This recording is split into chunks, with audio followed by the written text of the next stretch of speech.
Baik, Assalamualaikum warahmatullahi wabarakatuh. Waalaikumsalam warahmatullahi wabarakatuh. Selamat siang Bapak Ibu semua. Selamat siang.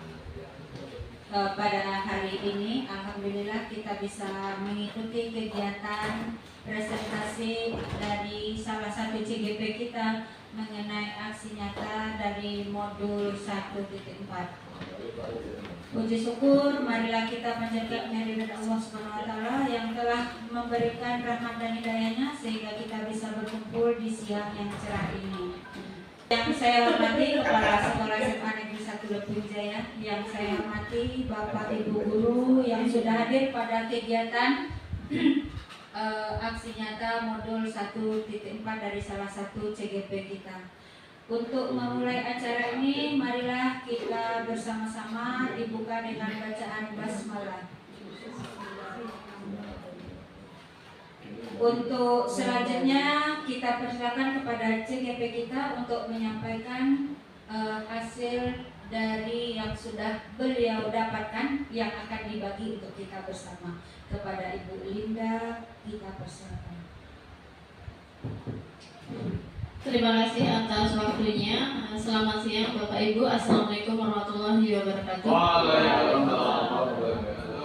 Pada kesempatan kali ini saya akan membahas mengenai aksi modul 1.4 yaitu budaya positif, bergerak, tergerak, dan menggerakkan. Saya masih di posisi tergerak, belum menggerakkan. Semoga nanti di akhir pembelajaran saya sudah mendapatkan ketiganya. Perkenalkan, nama saya Linda Widiasi, kemudian itu ada fasilitator saya yaitu Bapak Muhammad Rizky Abadi dan pengajar praktik saya yaitu Ibu Raden Ayu Komaria. Selanjutnya di sini saya akan membahas mengenai disiplin positif dan nilai-nilai kebajikan universal yang ditulis oleh Bapak Dr. William Glasser. Mungkin saya ada satu games ya sebelum saya akan menginjak ke materi. Gamesnya itu silakan tangan Bapak Ibu mengepal. Dua-duanya. Nah ya terserah, dua-duanya boleh atau satu-satu boleh ya. Oke. Ketika sudah mengepal, itu selamanya mengepal atau ada saatnya Bapak Ibu akan membuka? Ya, ada saatnya membuka. Oke, ada saatnya membuka. Nah, nanti kok bisa? Kenapa saya itu harus membuka? Nah, akan saya jelaskan di materi berikutnya ya. Jadi sudah mengepal tadi, terus dibuka ya. Dibuka. Ya, dibuka. Ya kan? Sudah dikepal, sekarang kita buka. Nah, kita lanjutkan materinya. Nah, di sini itu adalah ilusi kontrol ya Bapak Ibu. Jadi ilusi kontrol kita yang pertama, ilusi guru mengontrol murid. Jadi seolah-olah tangan kita ini bisa mengontrol murid. Padahal tidak bisa, murid tidak bisa kita kontrol karena mereka punya emosi tersendiri, benar tidak? Nah, seperti itu. Kemudian ilusi yang kedua bahwa semua penguatan positif, efektif dan bermanfaat. Nah, menurut Bapak Ibu itu bahwa semua penguatan ini yang Bapak genggam dan Ibu genggam itu bernilai positif. Padahal belum tentu bagi anak-anak itu positif seperti itu. Kemudian yang kedua, ilusi yang ketiga, ilusi bahwa kritik dan membuat merasa bersalah dapat menguatkan karakter. Nah, kita itu sebagai guru karena murid itu dalam genggaman, jadi kita bukan menghakimi dia, tapi membuat merasa bersalah. Misalnya, Yuda, kenapa sih kamu itu kok berangkat sekolah siang? Kamu gak kasihan ya sama orang tua kamu yang sudah bekerja, mencari uang, mencari nafkah untuk kamu? Nah, itu membuat merasa bersalah. Kita tidak boleh Bapak Ibu seperti itu ya, karena kita merasa siswa dalam genggaman kita, jadi kita berhak membuat siswa itu merasa bersalah, itu tidak boleh. Dan ilusi yang berikutnya yaitu bahwa orang dewasa memiliki hak untuk memaksa. Jadi kita sebagai guru, sebagai orang dewasa itu memiliki hak untuk memaksa. Itu tidak boleh. Dan makanya tadi saya memberikan contoh, ada saatnya kita mengepal dan ada saatnya kita melepas. Nah, di sini dari keempat posisi kontrol itu mungkin kita bisa tahu gambarannya, bahwa ternyata siswa itu tidak ada di genggaman tangan kita, karena dia itu bebas ya, bebas memiliki karakter tersendiri. Nah, di sini ada perubahan paradigma stimulus respon kepada pendekatan teori kontrol. Nah, kita itu posisinya sudah ke teori kontrol, bukan lagi stimulus respon. Nah, di situ ada beberapa pertanyaan, mungkin saya akan mengambil satu saja. Saya tertarik dengan orang lain bisa mengontrol saya. Hanya Anda yang bisa mengontrol diri Anda. Tidak ada orang lain yang bisa mengontrol diri saya. Sama seperti siswa tidak bisa kita kontrol karena mereka punya emosi tersendiri. Jadi makanya kita dari teori stimulus respon itu harus berpindah ke teori kontrol. Ya, selanjutnya yaitu makna disiplin. Nah, saya mengambil dari pemikiran Bapak kita Ki Hajar Dewantara. Jadi mengatakan bahwa di mana ada kemerdekaan, disitulah harus ada disiplin yang kuat. Sungguh pun disiplin itu bersifat self-disiplin, yaitu kita sendiri yang mewajibkan. Jadi disiplin itu tidak bisa dipaksakan. Benar tidak Bapak Ibu? Kita sudah misalnya membuat peraturan kelas. Nah, pakailah sepatu warna hitam. Tadi kadang siswa, salah satu atau dua siswa itu mencoba-coba. Dia menggunakan sepatu warna merah seperti itu. Jadi tidak bisa karena di situ sudah ada penjelasan bahwa kita sendiri yang bisa mendisiplinkan kita. Selanjutnya yaitu nilai kebajikan. Nah, di sini di materi ini adalah kita akan mengambil nilai-nilai kebajikan yang dimiliki seseorang untuk memotivasi intrinsiknya. Ada beberapa nilai kebajikan. Di situ banyak sekali nilai kebajikan. Ada yang peduli, kemudian tanggung jawab, mandiri dan lain sebagainya. Jadi mungkin itu saja yang bisa saya sampaikan. Nah, mungkin di sini saya akan membagikan sticky note ya. Nah, saya akan membagikan sticky note tentang, kita kembali lagi ke ilusi yang tadi ya. Ilusi 1, 2, 3, 4, 5. Nah, kira-kira ilusi manakah yang akan Bapak Ibu tuliskan dan mungkin nanti disertai dengan alasan. Jadi 1 atau 2 Bapak Ibu guru nanti untuk memberikan komentarnya. Jadi kira-kira saya mau di posisi teori kontrol yang mana? Ataukah yang pertama, kedua, 3, atau yang keempat?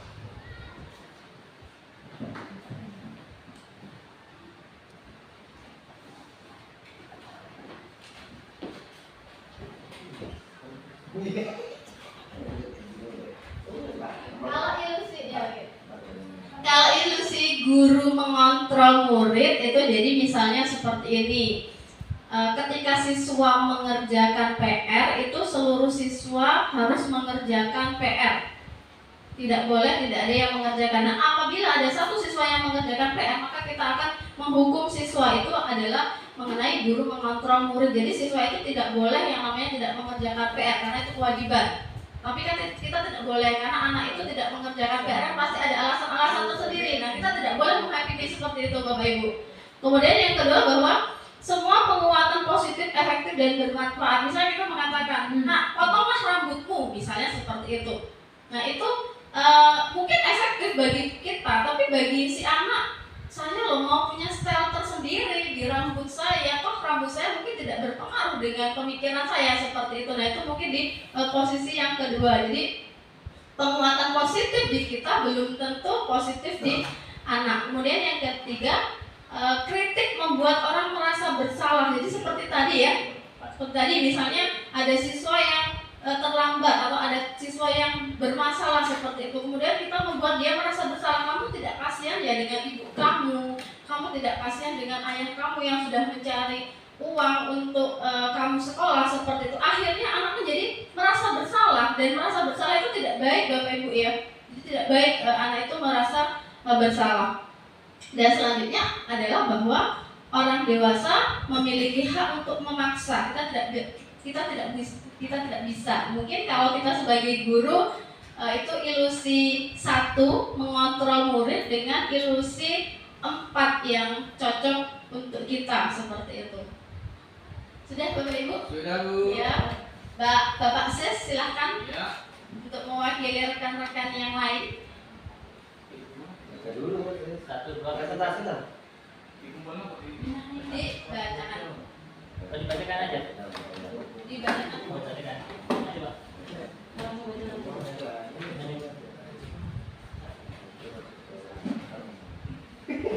Dikasih alasan. Terima kasih atas kesempatannya. Saya dari keempat teori kontral itu memilih poin ke nomor 3, ke nomor 2, ilusi bahwa semua penguatan positif efektif dan bermanfaat, karena semua penguatan positif kepada anak kita bisa menjadikan anak itu terkontrol kondisinya menjadi anak yang lebih baik. Terima kasih. Terima kasih Bapak Ibu atas masukannya, atas jawabannya. Mungkin itu yang bisa saya sampaikan mengenai materi saya pada hari ini, mengenai teori dan juga nilai kebajikan yang bisa kita ambil dari pembelajaran. Saya kembali lagi kepada moderator. Saya akhiri. Assalamualaikum warahmatullahi wabarakatuh.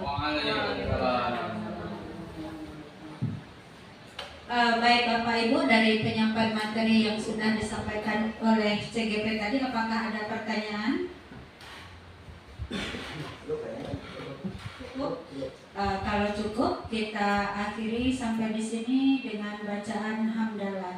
Alhamdulillah.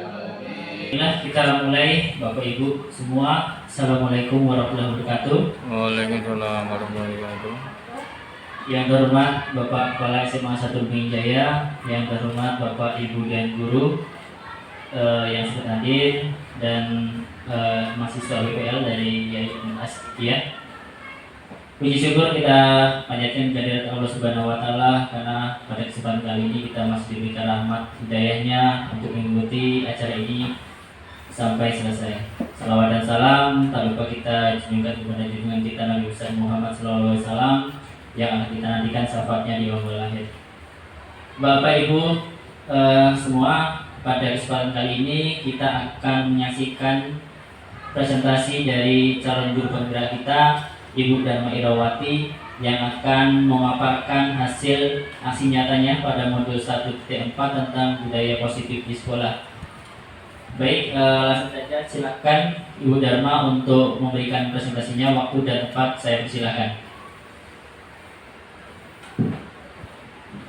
Terima kasih moderator. Terima kasih Bapak Moderator. Assalamualaikum warahmatullahi wabarakatuh. Waalaikumsalam. Yang saya hormati Bapak Kepala Sekolah SMA Negeri 1 Lampung Jaya, yang saya hormati Bapak Ibu Guru yang sempat hadir pada hari ini, adik-adik mahasiswa PKL dari IAI Nusantara Asidikia. Hadirin semua yang hadir pada hari ini yang saya hormati. Puji syukur marilah kita panjatkan kehadiran Allah Subhanahu wa taala, karena telah memberikan hidayahnya sehingga kita pada hari ini bisa hadir di ruangan ini untuk mengikuti presentasi kami mengenai budaya positif. Salawat dan salam tak lupa pula kita sampaikan kepada Nabi kita, Nabi Muhammad SAW, yang kita tunggukan syafaatnya di yaumil kiamat kelak. Bapak Ibu semua, izinkan saya untuk menyampaikan presentasi hasil dari aksi nyata budaya positif. Sebelumnya, perkenalkan, nama saya Dharma Irawati, saya CGP Angkatan 9 dari Kabupaten Ogan Komering Ilir. Saya akan menyampaikan aksi nyata mengenai keyakinan kelas. Ini adalah Bapak fasilitator kami, Bapak Henry, kemudian Ibu pembimbing praktek kami, Ibu Zulfa, dan saya sendiri. Adapun latar belakang kenapa kita perlu membentuk keyakinan sekolah atau keyakinan kelas, itu adalah karena keyakinan kelas itu adalah lingkungan sekolah adalah tempat yang memiliki pengaruh paling besar dalam pembentukan karakter murid. Karena sebagian besar waktunya dihabiskan di sekolah. Pengaruh lingkungan sekolah yang positif akan menjadi budaya yang akan dibawa oleh siswa dalam kehidupannya sehari-hari. Untuk menciptakan lingkungan positif perlu dibuat kesepakatan positif yang nantinya akan menjadi keyakinan sekolah dan akan membentuk budaya positif. Budaya positif terwujud melalui lingkungan yang aman dan nyaman yang memberikan kesempatan kepada murid untuk berproses dan belajar sehingga mampu menyerap dan menerima pembelajaran. Tujuan mewujudkan budaya positif adalah membentuk keyakinan kelas, menumbuhkan nilai-nilai kebajikan, menumbuhkan motivasi internal melalui penerapan disiplin positif, menjadi manajer sebagai posisi kontrol dan menggunakan segitiga restitusi dalam menyelesaikan masalah. Adapun cara membentuk keyakinan kelas, yang pertama kita akan menyampaikan pada siswa tujuan pembuatan keyakinan kelas. Kemudian kita menyiapkan papan tulis dan spidol untuk menuliskan hasil atau pendapat dari masing-masing siswa yang ingin menyampaikan pendapatnya tentang kesepakatan kelas. Kemudian kita menyiapkan kertas plano atau karton untuk menuliskan hasil kesepakatan yang nantinya kita sepakati bersama. Meminta seluruh warga kelas untuk mengeluarkan pendapatnya, jadi semuanya boleh mengeluarkan pendapat. Menetapkan kesepakatan menjadi keyakinan kelas. Jadi dari kesepakatan baru kita hasilkan nanti keyakinan kelas. Tidak serta-merta kesepakatan akan menjadi keyakinan kelas. Menuliskan hasil keyakinan yang telah didiskusikan bersama ke dalam kertas karton atau kertas plano sebagai dokumen kelas yang nantinya kita tempelkan di dinding kelas agar bisa dibaca oleh siswa. Pembentukan keyakinan kelas. Untuk membentuk keyakinan kelas itu kalimatnya bersifat abstrak, artinya mudah dipahami. Kalimatnya tidak menjelimet dan tidak terlalu panjang. Dibuat dalam bentuk pernyataan positif. Kita tidak menggunakan kata tidak di sini. Jadi semuanya bermula dari kata positif. Kemudian berupa pernyataan universal. Jadi perkataannya itu secara umum, menyeluruh, sesuai dengan kondisi sekolah atau kelas sehingga mudah diterapkan. Jadi Bapak Ibu jangan membuat kesepakatan yang di sekolah itu tidak sesuai dengan kondisi sekolah. Jadi kita kesulitan nanti jika membuat kesepakatan atau keyakinan yang tidak sesuai dengan keadaan sekolah kita. Kemudian dalam pembuatan atau pembentukan keyakinan kelas atau sekolah, semua warga sekolah dilibatkan. Jadi ini bukan pendapat satu atau dua orang saja atau segelintir orang saja, tapi semua warga sekolah di sini dilibatkan dalam pembentukan keyakinan kelas. Contoh keyakinan kelas di sini disiplin, saling menghargai, menjaga kesopanan, menjaga lingkungan sekolah. Demikian presentasi kami mengenai keyakinan sekolah. Kami ucapkan terima kasih. Jika ada kesalahan dalam pengucapan, kami mohon maaf. Kami akhiri. Wassalamualaikum warahmatullahi wabarakatuh. Saya kembalikan pada Bapak Moderator. Baik, terima kasih. Kita berikan aplaus dulu kepada Medawati yang atas presentasi. Kemudian untuk selanjutnya kita masuk ke sesi tanya jawab. Silakan Bapak Ibu Guru, jika ingin ada pertanyaan silakan disampaikan kepada Ibu Dharma. Silakan, Bu Linda, silakan Bu Linda maju ke depan.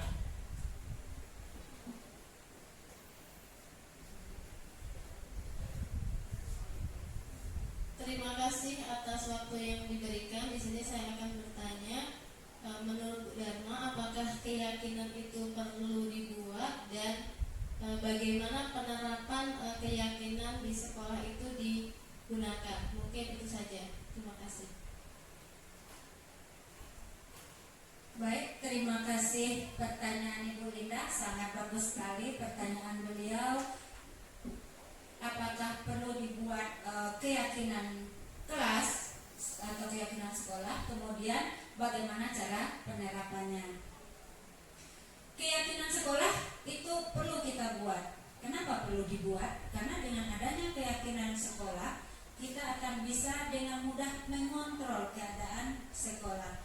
Kita lihat tadi ada disiplin.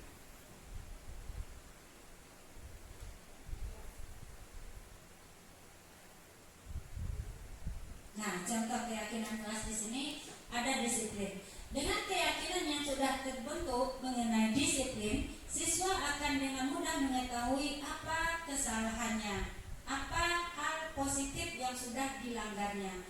Dengan adanya kesepakatan atau keyakinan yang sudah kita buat, siswa bisa menjalankan apa yang dilakukan di sekolah dengan berpedoman pada kedisiplinan tersebut, apakah itu dilanggarnya atau tidak. Jadi mereka akan mudah memperbaiki dirinya.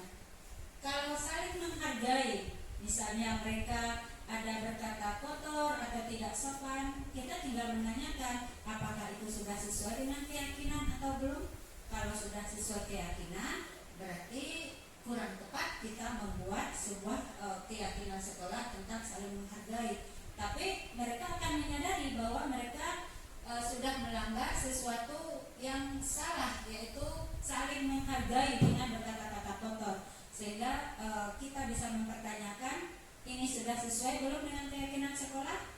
Katanya belum, berarti kita pertanyakan bagaimana cara memperbaikinya dan apa yang akan dilakukannya ke depannya.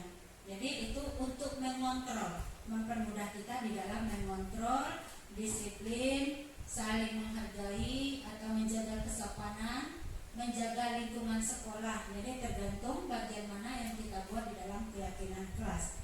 Kemudian pertanyaan kedua dari Bu Linda, bagaimana cara menerapkan?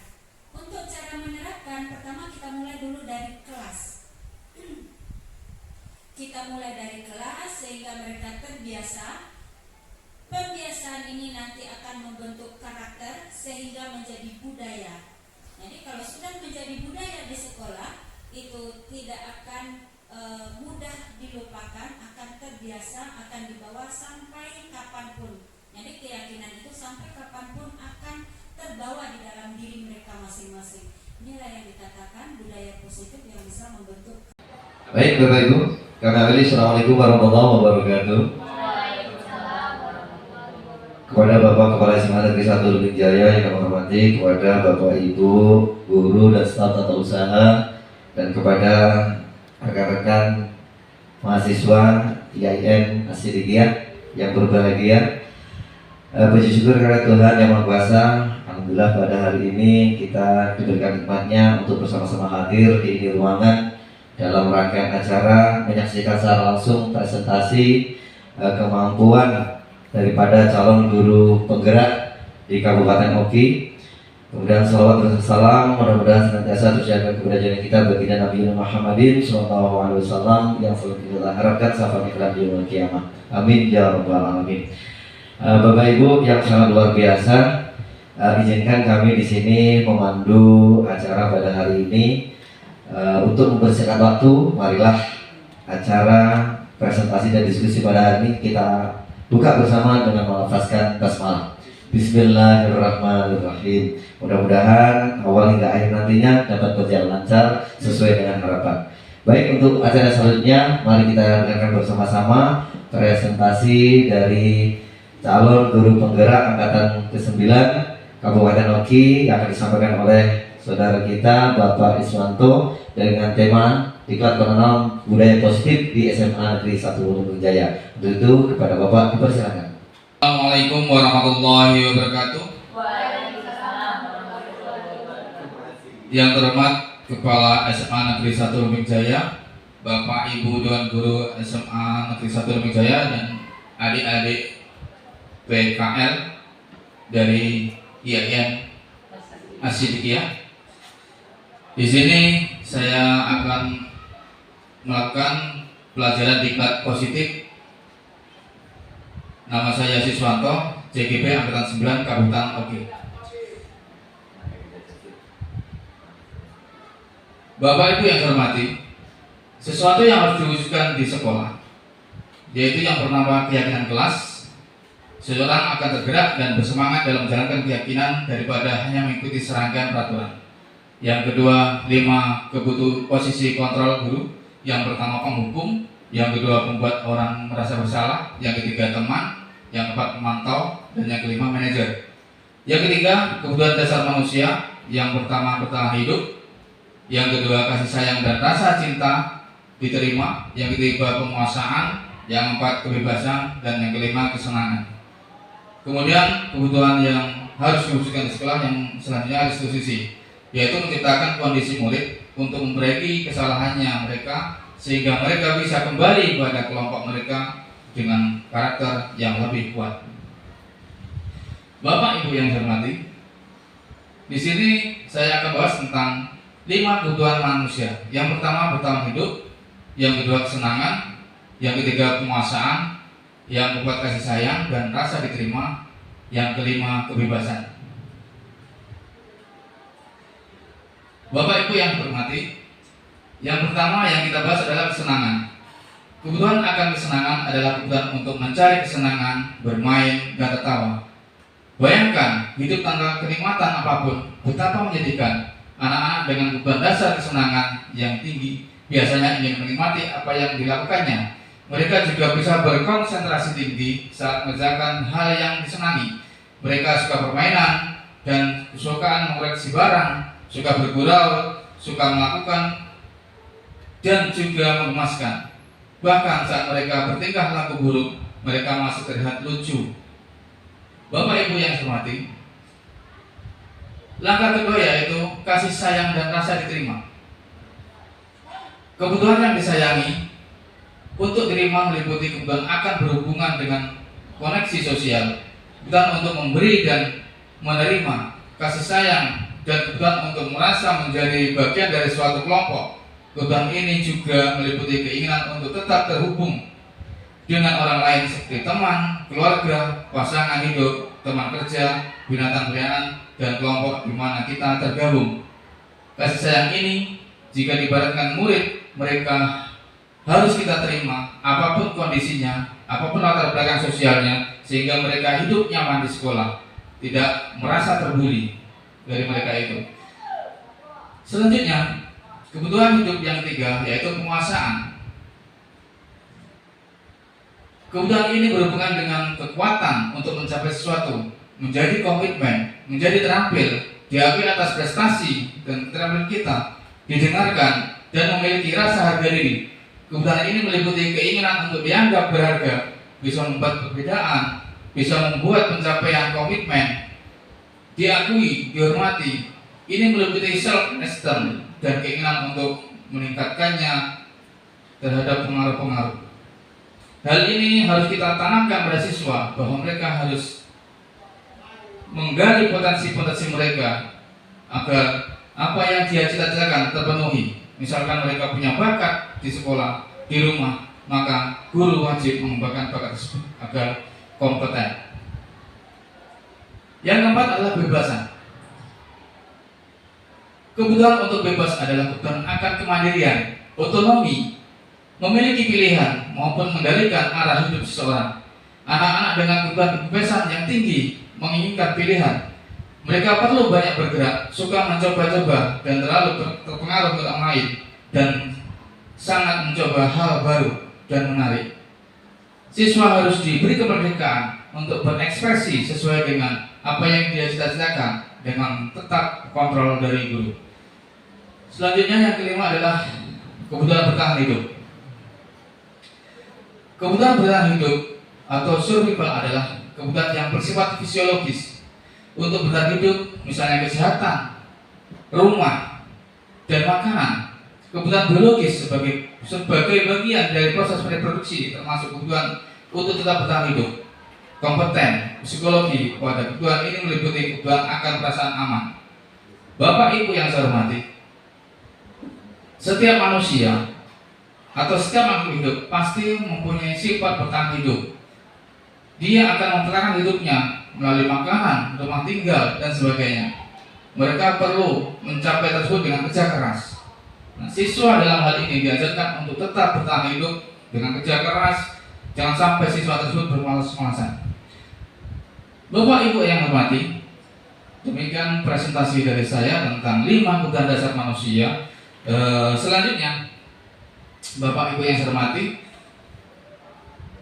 kami berikan pilihan kepada Bapak Ibu untuk memilih salah satu hal dari mulai 5 hal tersebut. Silakan pilih nomor berapa yang paling penting dalam hidup Bapak Ibu.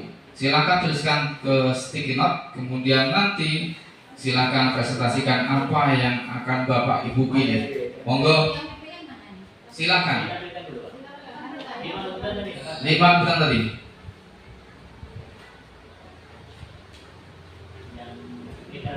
Ya. Nah, antara bertahan hidup, kesenangan, kebebasan, kasih sayang, dan rasa diterima dan penguasaan. Silakan Bapak Ibu pilih melalui stick note, kemudian silakan Bapak Ibu tulis mana yang dipilih, kemudian tunjukkan alasan mengapa hal itu paling penting untuk Bapak Ibu. Mbak PPL, silakan memilih. Apakah akan memilih kasih sayang dan rasa diterima?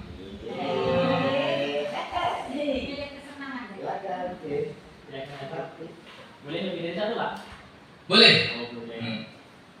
Cuma utarakan yang paling penting untuk Bapak Ibu.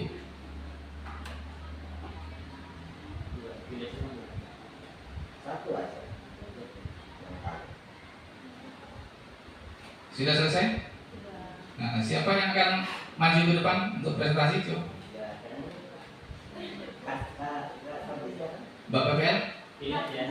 Ya. Silakan. Kemudian alasannya apa? Sebutkan apa yang dipilih, kemudian alasannya apa? Yuk, silakan. Apa dua-duanya? Karena masih panjang langkah Mbak PPL ini untuk ke depan.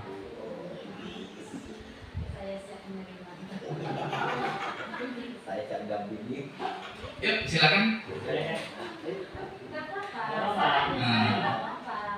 Sebutkan namanya bersama.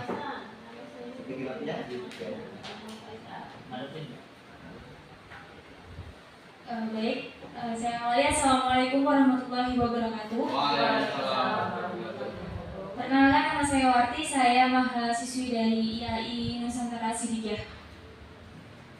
Dari kelima kebutuhan dasar manusia, saya lebih memilih poin kelima, kebebasan. Alasannya karena dengan adanya kebebasan, saya bebas untuk melakukan apapun yang saya mau. Saya bebas untuk berpendapat, saya bebas untuk melakukan hal yang saya inginkan. Begitu. Terima kasih. Saya akhiri. Assalamualaikum warahmatullahi wabarakatuh. Waalaikumsalam warahmatullahi wabarakatuh. Luar biasa sekali kebebasan untuk pendidikan, kebebasan hidup, kebebasan dan sebagainya, semuanya mencakup. Mbak PPL yang satu ini? Cukup. Kiranya cukup presentasi dari saya. Intinya semua ini kebutuhan manusia. Tinggal kita mau mengoptimalkan mana yang duluan kita akan pertahankan. Dari saya sebagai pemateri, apabila ada kurang dan salah saya maaf. Assalamualaikum warahmatullahi wabarakatuh. Luar biasa, kasih aplaus yang luar biasa Bapak Ibu. Memang calon-calon guru penggerak ini sangat-sangat melebihi ekspektasi. Mudah-mudahan visi misi besar beliau semuanya bisa merubah roda perjalanan pendidikan di negara kita. Amin ya rabbal alamin. Baik, kita sudah sampai di penghujung acara Bapak Ibu. Untuk kalau dalam awal akhir dalam kalimat doa acara dalam kekurangan dan kekhilafan, kami mohon maaf yang sebesar-besarnya. Mari kita sudahi acara ini dengan melafazkan hamdan bersama-sama. Alhamdulillahirabbil alamin. Assalamualaikum warahmatullahi wabarakatuh. Sebelumnya, Assalamualaikum warahmatullahi wabarakatuh. Kepada Bapak Kepala Sekolah SMA Negeri 1 Lempung Jaya yang saya hormati, pada Bapak Ibu Guru SMA Negeri 1 yang saya hormati, pada kesempatan kali ini salah satu CGP akan menyampaikan mengenai penerapan segitiga restitusi yang akan dibacakan oleh Bapak Denny. Namun alangkah baiknya sebelum kita memulai acara, kita mengucapkan basmalah terlebih dahulu. Bismillahirrahmanirrahim. Untuk selanjutnya saya serahkan kepada CGP yaitu Bapak Denny untuk menyampaikan penerapan segitiga restitusinya.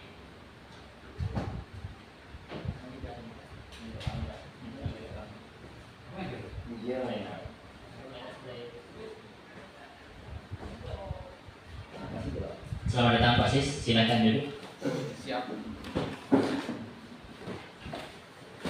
Baik, Bapak Ibu semua, Assalamualaikum warahmatullahi wabarakatuh.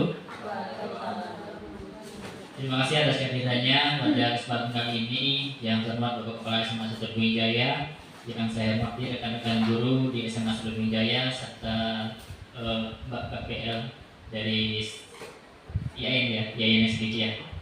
Salam dan salam kepada kita panjang kepada junjungan kita Nabi besar Muhammad SAW, yang pada kesempatan ini kita masih diberikan rahmat hidayahnya untuk mengikuti kegiatan ini. Mudah-mudahan kita diberikan kesehatan, kelancaran sampai akhir kegiatan ini selesai. Bapak Ibu yang berbahagia, pada kesempatan kali ini saya akan memaparkan salah satu aksi nyata saya pada modul 1.4 tentang budaya positif di sekolah. Pada kesempatan kali ini akan menjelaskan lebih spesifik tentang penerapan segitiga restitusi. Perkenalkan, nama saya Denny Widya Arianto. Saya adalah calon guru penggerak angkatan 9 dari SMA 1 Brawijaya, Kabupaten Ogan Komering Ilir. Pada kesempatan kali ini, sebelum masuk ke segitiga restitusi, ada baiknya kita flashback dulu ke materi yang sebelumnya yang sudah disampaikan terkait dengan penerapan 5 posisi kontrol. Penerapan 5 posisi kontrol ini adalah manajemen kita dalam menghadapi permasalahan yang ada di sekolah. Ya, saya ulang lagi, menghadapi permasalahan siswa yang ada di sekolah. Terkait dengan 5 posisi kontrol ini, yang pertama ada sebagai penghukum, kemudian yang kedua adalah pembuat rasa bersalah, yang ketiga teman, kemudian pemantau, dan yang terakhir manajer.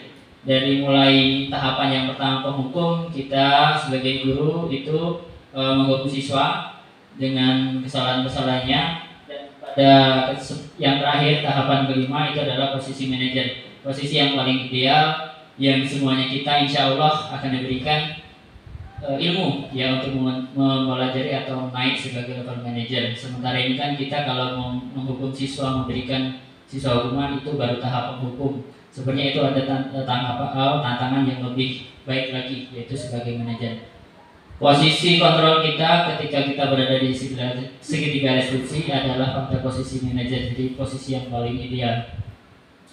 Apakah yang dimaksud dengan segitiga restitusi yang dikembangkan oleh pakar pendidikan berdasarkan pada teori kontrol Dr. William Blass? Ini adalah pencetus segitiga restitusi. Kemudian, nah ini pengertiannya Bapak Ibu. Pengertiannya adalah suatu proses dialog yang dijadikan oleh guru atau orang tua agar dapat menghasilkan murid yang mandiri dan bertanggung jawab. Jadi ini nanti pada dasarnya adalah seorang guru yang bisa menyiapkan atau memberikan pemahaman yang bagus terhadap kesalahan-kesalahannya, kemudian dia bisa melakukan perubahan atas kesalahannya, kemudian mendidik siswa untuk menjadi siswa yang lebih bertanggung jawab ke depannya. Saat ini ya posisi manajer yang paling dikembangkan pada murid adalah motivasi intrinsik. Ya, jadi motivasi yang paling besar pengaruhnya adalah motivasi intrinsik. Jadi motivasi ini memang belajar yang benar-benar sungguh dari dalam jiwanya yang munculkan. Ketika kita sudah memunculkan motivasi intrinsik, penanaman nilai kebajikan dapat tumbuh dengan berkembang. Ya, ketika siswa itu nilai intrinsiknya sudah keluar, motivasinya untuk berkembang pastinya lebih akan baik.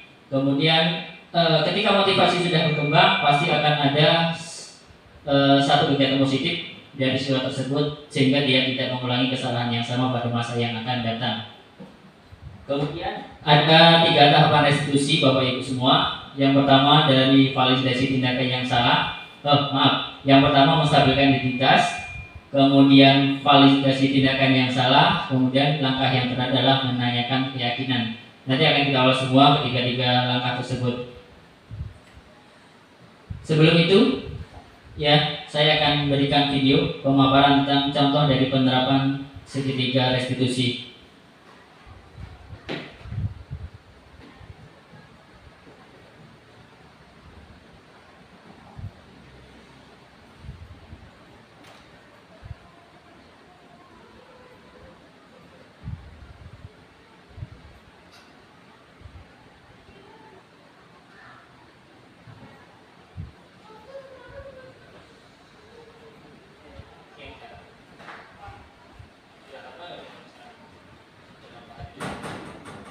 Kesel pak, kesel banget. Masa aku dikatain tukang fitnah pak? Ya aku marah lah. Aku gak dikatain Eka di depan kelas. Kesel banget. Oh itu, ya pasti kamu merasa kesal. Bapak juga akan marah apabila ada yang menunggu Bapak seperti itu. Kemudian pada saat itu kamu mau melakukan apa? Ya saya langsung ngatain Eka lah pak. Kesel banget. Saya bentak-bentak dia di depan teman-teman lain. Oh begitu, pasti kamu melakukan seperti itu karena suatu alasan tertentu kan? Iyalah, masa saya diam saja pak? Ya saya bela diri lah. Masa saya dituduh tukang fitnah? Ya wajar lah, mempertahankan harga diri itu sesuatu yang penting Bapak. Untung kamu tidak dengan kegagalan, hanya mendekat-dekat. Iya pak.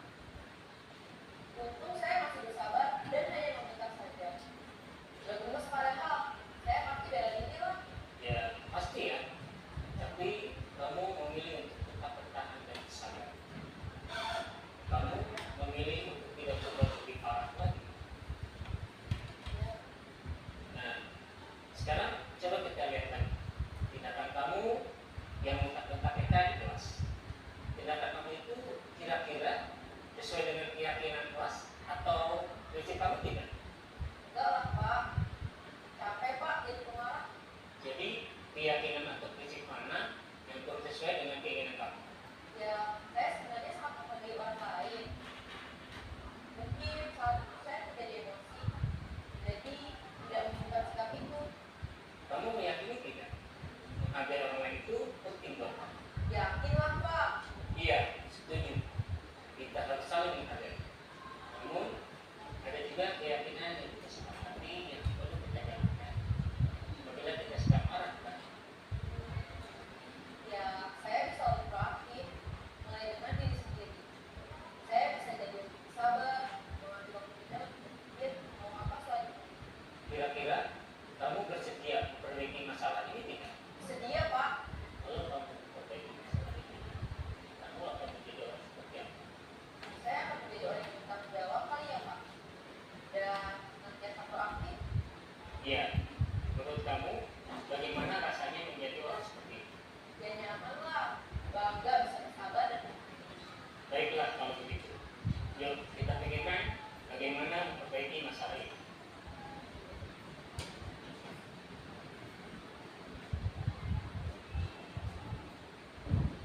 Ibu dan bapak guru hebat. Baru saja kita menyaksikan contoh bagaimana seorang guru.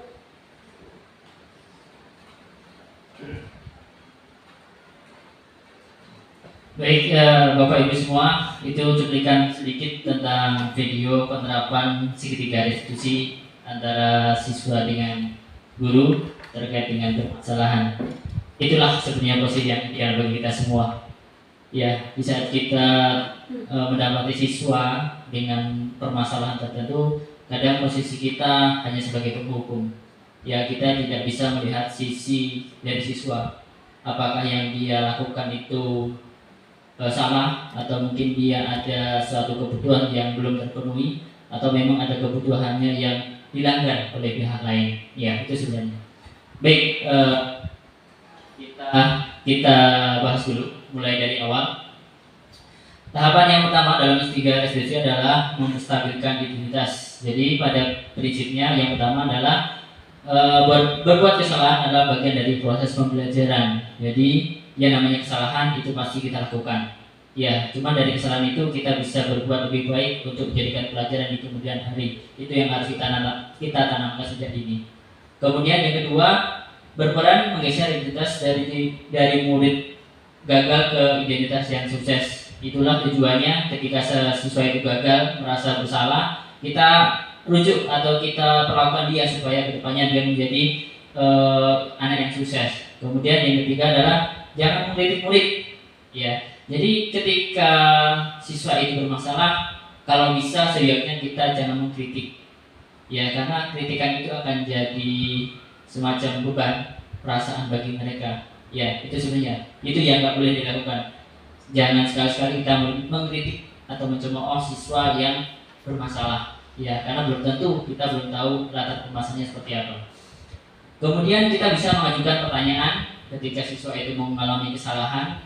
Yang pertama bisa berbuat salah itu satu hal aja, ya. Kita sebagai guru pun tidak luput dari permasalahan ini. Kita selalu membuat kebijakan atau peraturan yang mungkin siswa tidak setuju, ya. Kemudian yang kedua adalah nggak ada manusia ini yang sempurna, ya. Jadi semua pasti salah, entah itu guru atau siswa pasti semua salah.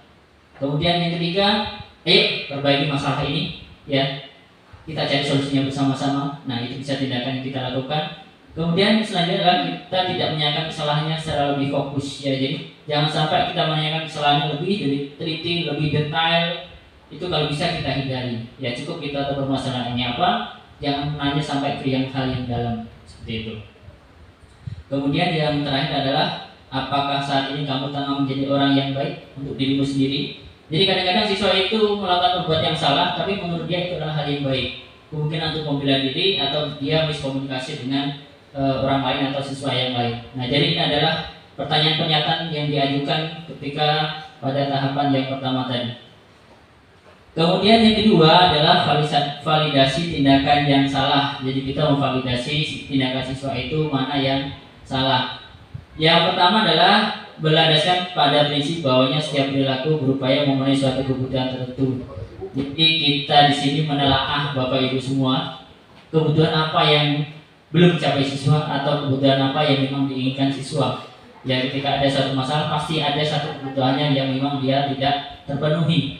Kemudian yang kedua adalah guru akan bergeser dari pemikiran stimulus respon menjadi proaktif. Ya, jadi di sini dilakukan guru menjadi lebih proaktif menanyakan tentang siswa permasalahannya, kemudian dicari solusi secara bersama-sama. Kemudian yang ketiga adalah mengenali dan mengakui kebutuhan murid, dapat memperbaiki hubungan dengan murid lain. Ini yang dikatakan bahwa ketika dia merasa tidak baik dengan murid lain, kita bisa mencarikan solusinya secara bersama-sama. Kemudian yang terakhir adalah kita bisa memberikan pernyataan yang disampaikan dengan suara yang tidak menghakim atau memojokkan, ya, dengan tidak menghakimi. Nah, itu kata kuncinya.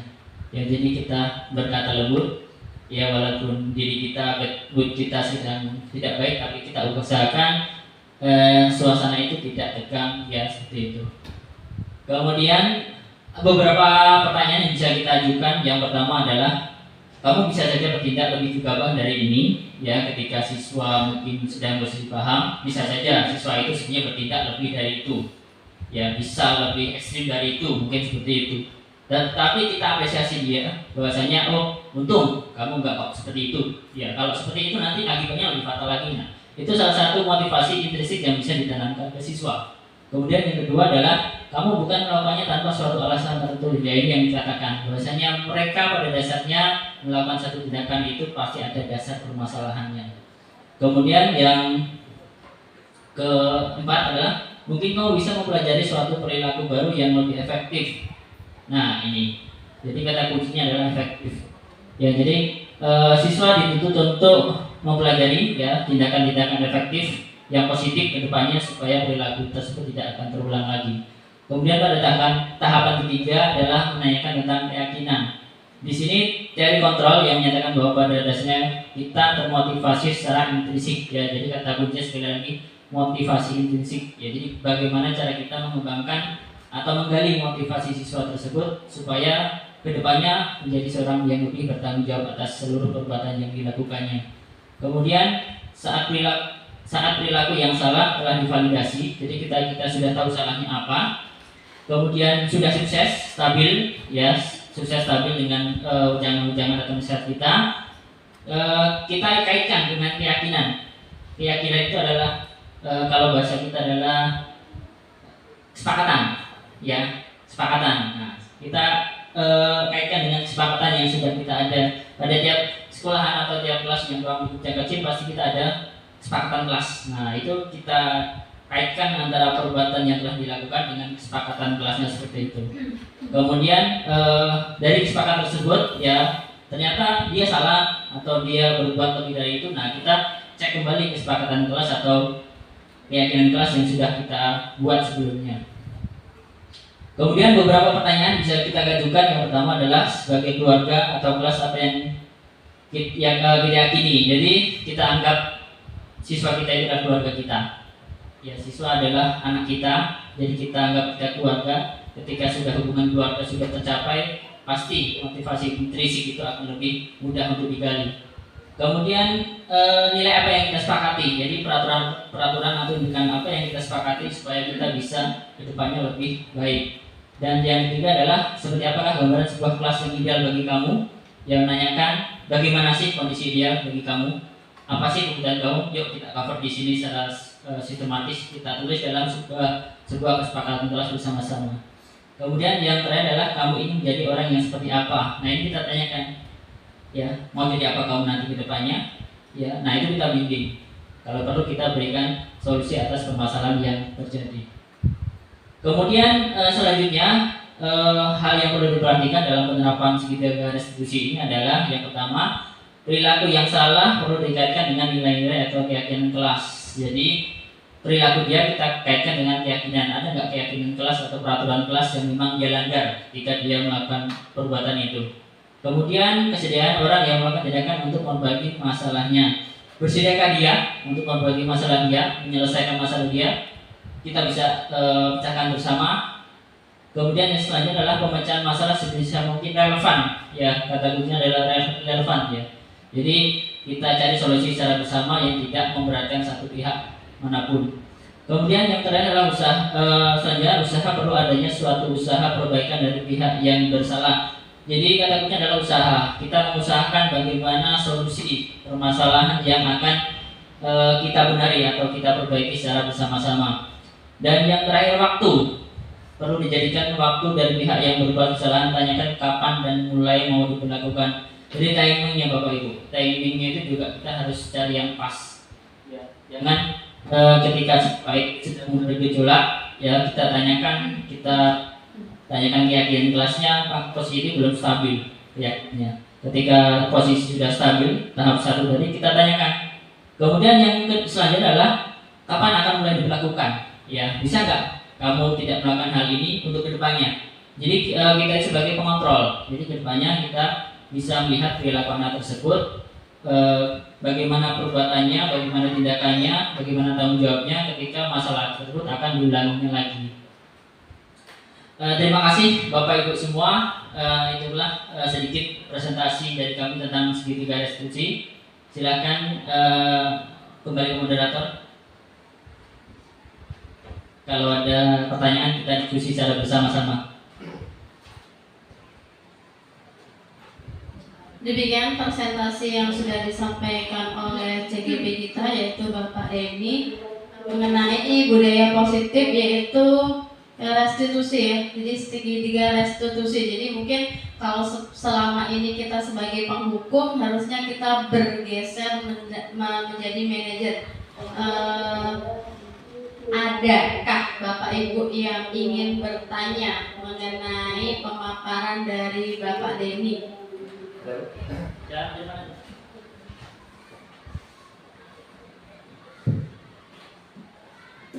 Terima kasih kepada Ibu moderator ya yang telah memberikan kesempatan kepada kami. Perkenalkan, nama saya Muhammad Rifai. Langsung saja ya Pak ya. Menarik sekali apa yang disampaikan oleh narasumber ini Bapak Denny, menjelaskan tentang segitiga restitusi ya. Dalam penjabaran Bapak tadi dikatakan ada 3 tahapan ya. Yang pertama adalah menstabilkan identitas, yang kedua validasi tindakan yang salah, dan yang terakhir adalah menanyakan keyakinan. Nah pertanyaannya Pak Denny, apakah perlu kita ini mengikuti ketiga tahapan tersebut dalam yang tercantum dalam segitiga restitusi ya. Kemudian yang kedua ini Pak Denny, ini sekalian ini mumpung ada kesempatan. Kalau dilihat dari permasalahan anak yang dialami ini kan berbeda-beda. Ada yang ringan, mungkin ada yang berat, ada yang dalam. Nah, maksud kami kalau masalah itu tidak terlalu berat ini Pak Denny, apakah harus ditempuh dengan 3 tahapan itu? Ya, terima kasih. Mohon berjalan. Baik, terima kasih Bapak. Jadi yang pertama adalah pertanyaannya, perlukah mengikuti 3 tahapan dalam segitiga restitusi? Jadi jawabannya adalah perlu Pak ya. Jadi memang 3 tahapan tersebut ya itu memang perlu kita lakukan. Karena 3 tahap tersebut mulai dari menstabilkan identitas, kemudian yang kedua validasi tindakan yang salah, sampai ke tahapan yang ketiga menanyakan keyakinan adalah suatu sistem, ya satu sistem stimulus ya, jadi pertahapan. Jadi tahapan itu memang harus dilakukan secara berkelanjutan dan tidak boleh ya kita melakukan perlakuan atau penerapan segitiga restitusi ini mulai dari menanyakan keyakinan dulu, sebenarnya nggak boleh seperti itu. Kemudian pertanyaan yang kedua terkait dengan jika ada permasalahan yang ringan, apakah masih membutuhkan penyelesaian dengan metode segitiga restitusi? Jadi sebenarnya ketika permasalahan itu ringan, misalkan siswa terlambat mencatat atau misalkan siswa tidak mau maju ke kelas, nah itu kan suatu tindakan yang ringan ya. Nah itu kalau menurut saya itu tidak perlu ya, kita cukup menaikkan keyakinan aja ya, keyakinan kelasnya seperti apa. Misalkan tadi siswa yang tidak mau diajak maju kelas atau kita menyuruh siswa untuk maju mengerjakan tugas, dia tidak mau, nah kita tanyakan keyakinan kelasnya aja seperti itu. Baik, terima kasih Pak Arif atas pertanyaannya. Mudah-mudahan bisa terjawab. Untuk selanjutnya Ibu moderator silakan untuk menutup acaranya. Sebelum saya tutup, mungkin kita berikan tepuk tangan untuk kita semua. Nah, demikianlah presentasi dari CGP kita, yaitu Bapak Denny. Semoga apa yang disampaikan bisa kita terapkan di sekolah kita atau lingkungan kita. Demikian saya sebagai moderator, karena tadi diawali dengan bacaan basmalah, jadi kita akhiri dengan bacaan hamdalah.